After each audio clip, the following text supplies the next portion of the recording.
What's going on, everybody? Welcome back to the Extra Innings Podcast. I'm your host, Elijah Rodriguez, and we're back today with another episode.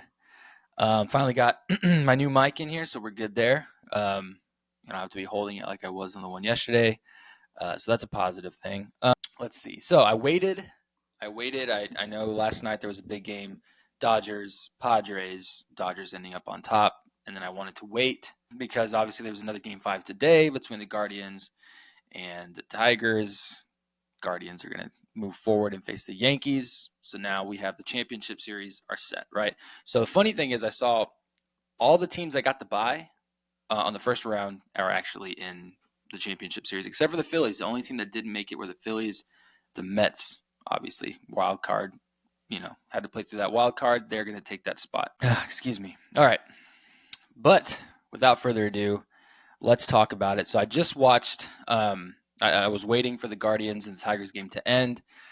I was watching kind of in and out. I was getting tattooed, so I was a little bit in pain. So I was watching the whole thing. Some pieces just kind of got away from me in some points. But all the way through, Tarek Skubal, I really thought that he was going to take it. I'm 100% honest. I thought Tarek Skubal for sure was going to take it. Was not the case. I kind of want to see the box. I don't know if it was the fifth inning or when Skubal kind of ran into some issues. Let's see here. Where's the box? Yeah. Okay. So it was the fifth inning because they were between Boyd and both Boyd and Skubal. They were neck and neck for the whole game for the most part until that last piece, the fifth inning, and then it kind of broke open. I think the Tigers got one in the top of the half, and then the Guardians just unleashed for five. Tarek Skubal, man, that has to be some of the highest runs he's given up all year. Obviously, Cy Young winner. Yeah, guy's a freak. He still pitched a great game. Let's not take that away. He pitched phenomenal.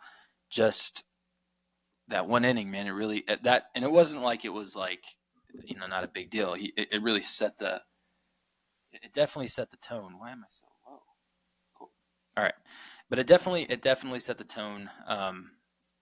Yeah, 5 runs is a tough deficit to come back from. It doesn't matter who you are. Nonetheless, so great ball.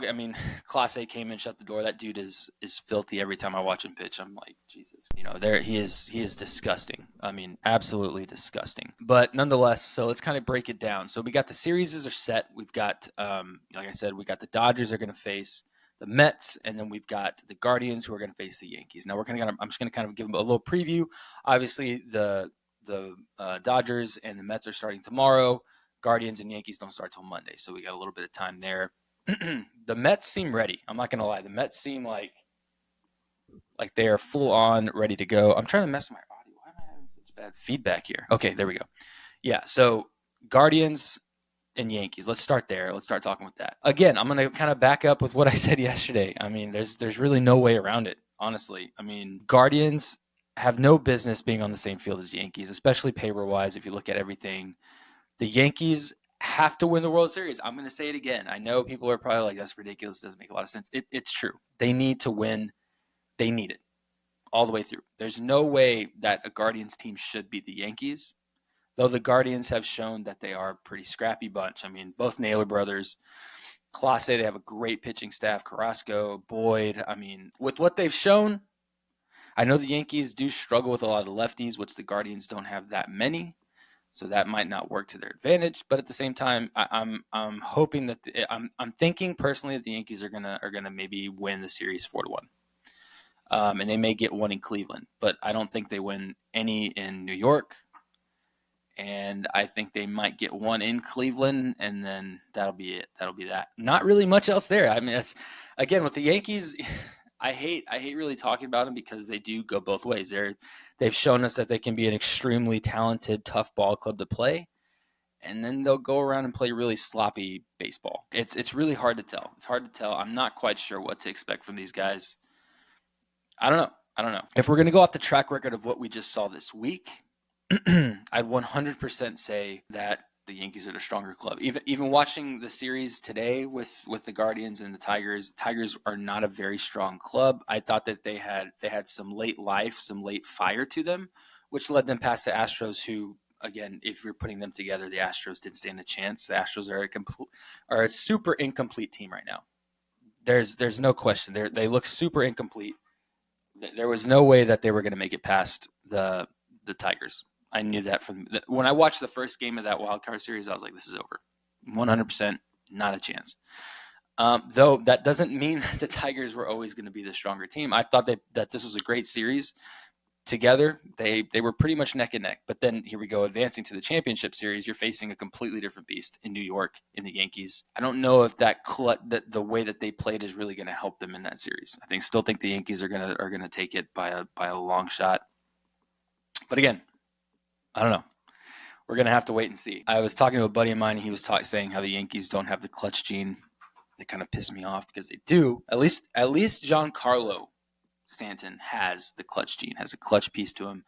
Comes up big every time you need him, though, and other times he's sometimes nowhere to be found. I get it, I understand.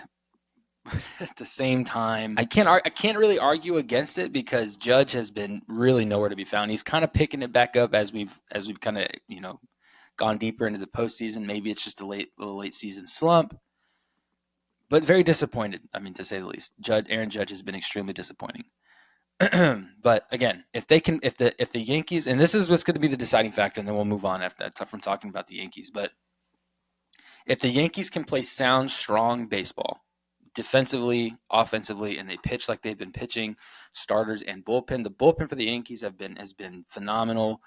I don't think they gave up any runs this whole last series. The bullpen has been nails. I think they got in trouble with Carlos Rodon, which that whole thing with his antics in the first inning or so is just, it's the playoffs, dude. It's a completely different beast. That was embarrassing, to say the least, I guess was the best way to put it. There was still so much more game left that there was no need to be acting like that so much out the gate, and then it came back and bit him in the ass. So if we can get Carlos Rodon to pitch better, obviously Garrett Cole had a tough time with the Royals at his first outing in Game 1. Came back in that last game and just tore them to pieces. He was phenomenal. That's the $300 million man that they paid for. And if you put pitchers to pitchers, the Yankees win. You put batters to batters, the Yankees win. You put bullpen to bullpen. That's where it gets kind of tough because the bullpen for Cleveland is strong. That's a pretty big piece to them. The Yankees bullpen has been very hit or miss. Clay Holmes has been hit or miss. Kahnle has been pretty solid. Weaver, who walked into that closer role, has also been really great. Again, are we waiting for the other shoe to fall on that? I don't know, because he has statistically been bad.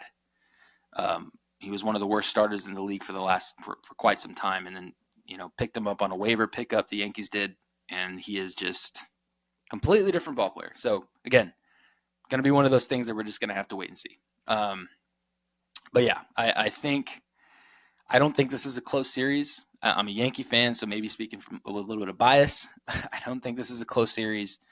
But again, we're going to have to wait and see. Now, let's kind of transition a little bit. So obviously on the American League, we've got the Yankees and the Guardians on one side. Let's kind of move it back over. So talking about the game last night, Yamamoto versus Yu Darvish. It was a great pitching matchup. I think that they were neck and neck for a while. Yamamoto really stepped up. Obviously, I didn't know how young he was and how many he played in some bigger games overseas, obviously, where he came from. So apparently he was no stranger to the postseason here. Announcers were kind of talking about that, especially post game, and I'm sitting here going, well, he didn't really show up. His other start, he was a little bit shaky, but 100% turned it around for this start. They were both, him and Yu Darvish were neck and neck. I mean, it was a pitcher's duel for a good chunk of the game. Yu Darvish just wasn't as sharp as Yamamoto was. He gave up the home run pretty early to Kike Hernandez, and a couple innings later to Oscar Hernandez, and then kind of went from there. Dodgers the bats woke up, man. The bats woke up. I know they're dealing with a damaged Freddie Freeman at first base with very limited range. The dude's pushing through. It's still great. The Dodger bullpen showed up with it was Vesia, then to train in starting pitching is lacking. But if they can at least get you 5 innings and then throw it to some of these other relievers that they've got, yeah, the Dodgers are not. They're a scary team. You still got Mookie Betts. You still got Chris Taylor. You still got Max Muncy. You still got Freddie Freeman.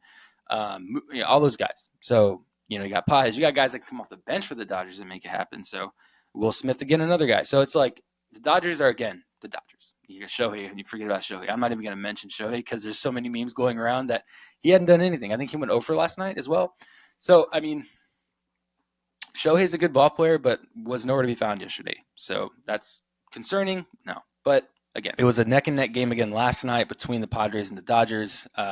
Trying to kind of find any big pieces within that. But aside from Kike Hernandez throwing an F-bomb, that was pretty much a lot of people, were really thinking the Dodgers were going to take it.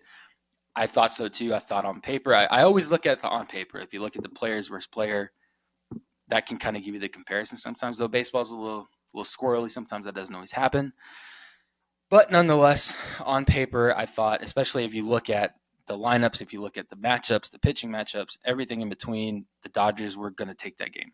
Yu Darvish is great, but the lineup behind them, the Padres have been flat. They went 24 innings without a run scored.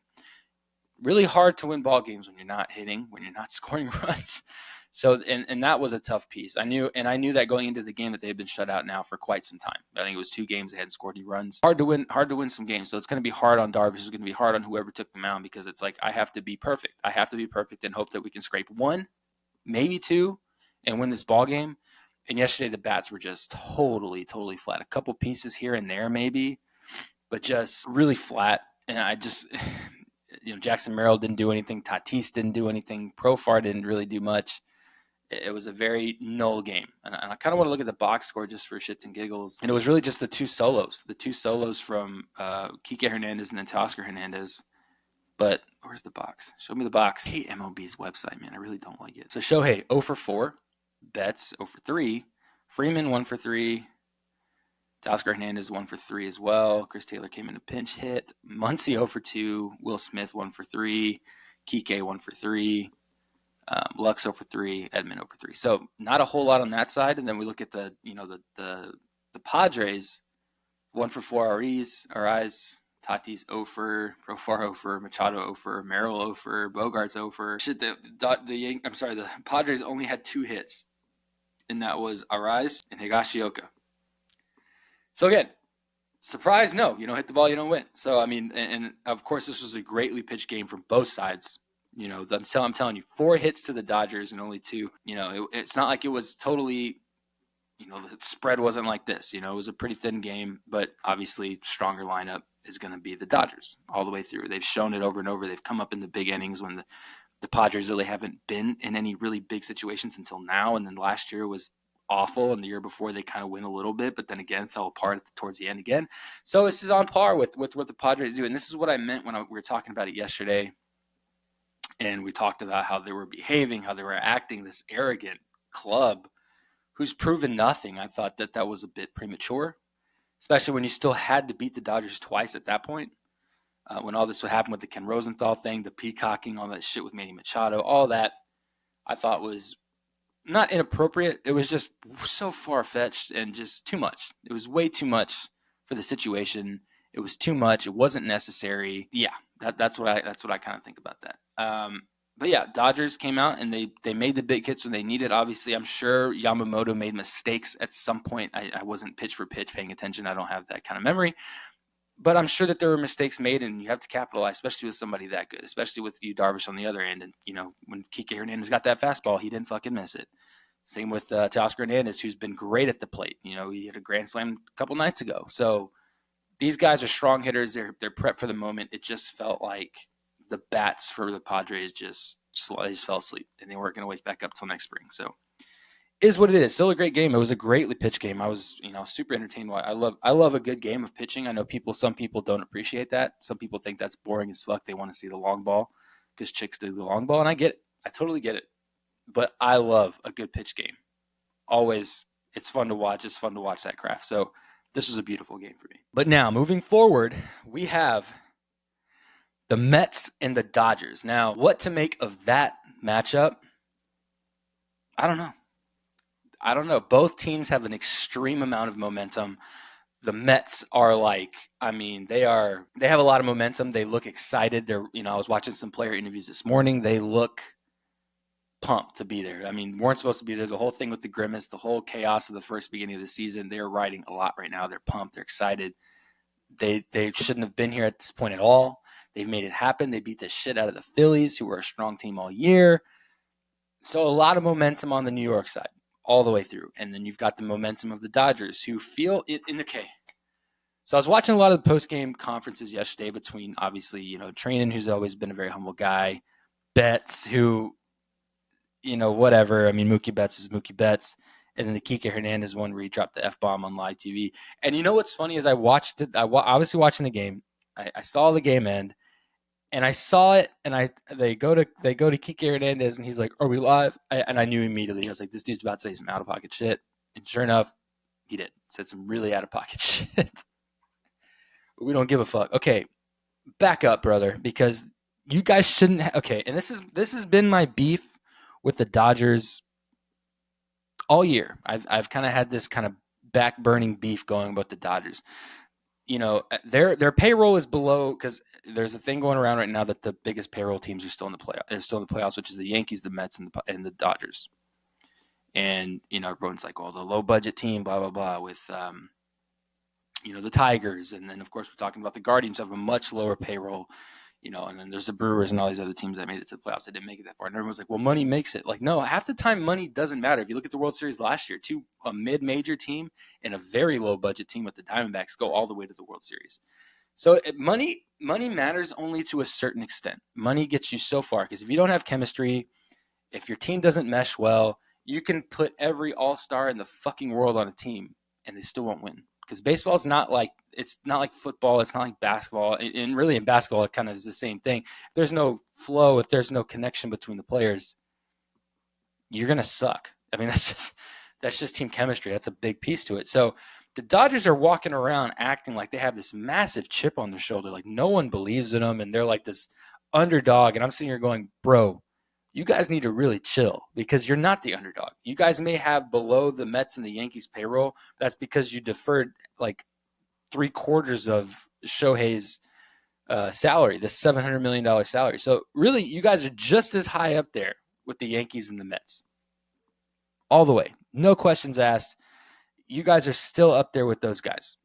So to sit here and act like no one believes in us and we just don't give a fuck, and like, we're this, that, and the other. I'm like, guys, the fucking Dodgers. You've got Shohei Ohtani, Yamamoto, Mookie Betts, Freddie Freeman, you just signed Will Smith to a massive fucking contract. Like, you're not the underdog right now in your series you're about to face. The Mets are the underdog. So don't sit here. I mean, you say what you got to say to motivate you guys and motivate your team. I'm all for it. Do what you got to do, but in all reality, you're not the underdog here.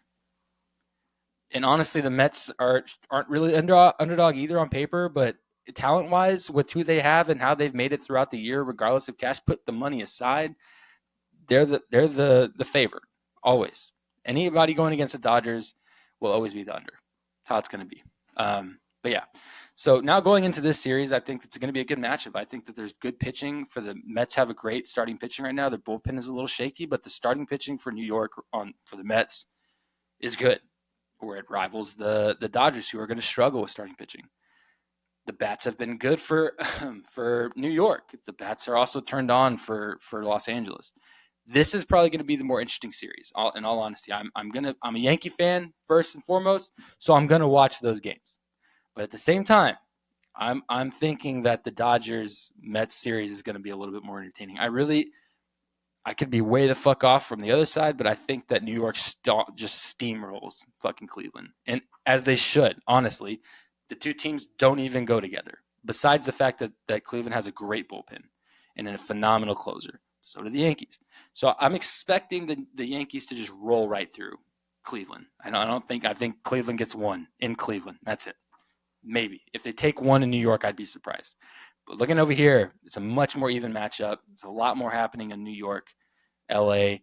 It's going to be interesting. So we will see. We got games starting tomorrow. Obviously, tonight's kind of it's a sad night. No baseball tonight. And I'm kind of getting a preview of what it's going to be like when there's no fucking baseball, and it's making me sad. But it is what it is. So again, we got the Dodgers Mets tomorrow, and we've got the Yankees and the Guardians on Monday. So if you're looking for a playoff schedule, there it is right there, and the games will follow after that. It's getting heated, babe. It's getting heated right now. Now, moving forward, I was talking to a buddy of mine today about what would a probable be. What do I want to see in the World Series? So selfishly, as a Yankee fan, I'm very vocal about it. I'll tell you, I'm a Yankee fan. Hate me, love me, whatever. I think that I would love to see the Yankees in the World Series. And judging off what I just told you guys, I'm fully expecting to see them in the World Series. And again, They don't win the World Series, the season's a flunk. It's a fail. They don't get Juan Soto back. I think the only way they keep Juan Soto is if they win the World Series. Hot take. Now, as a Yankee fan, as a baseball fan, Yankees going to the World Series, it's kind of a win-win, right? Because, and I say this because the Yankees make it to the World Series on their side, they're either going to face the Dodgers or the Mets. Now, hear me out. Hear me out here. So the Dodgers or the Mets. So if the Yankees go and the Mets go, you got a Subway Series World Series, which I don't think that's ever happened, but that would be fucking awesome for the city of New York.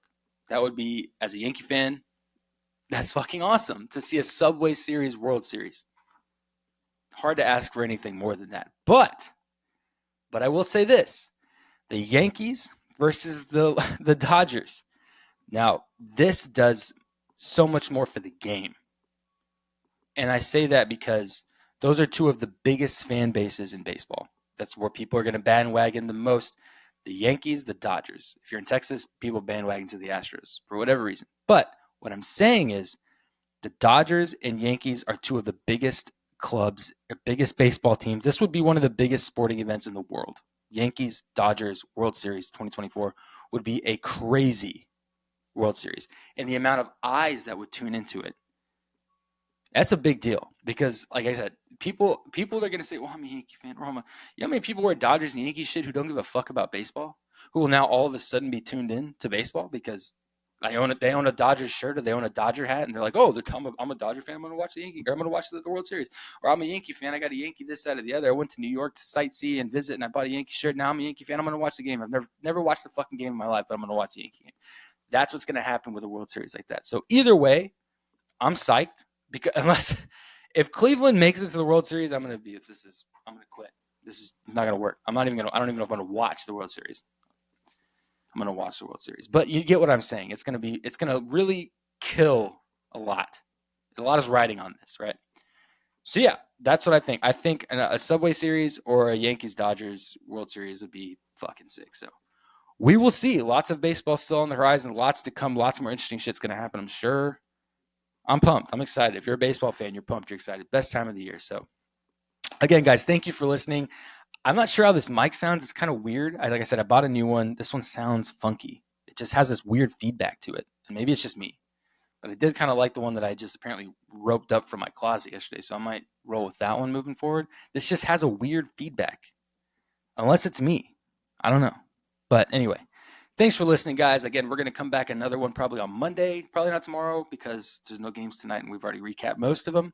So we'll come back on Monday morning, kind of recapping the Sunday night game, which I'm fucking excited for. It's going to be a fucking blast to watch those teams go at it. But be sure to follow us on Instagram, TikTok, guys, Extra Innings Podcast. We got clips on there. I posted one yesterday. I've got another one in the chamber that I may post tomorrow.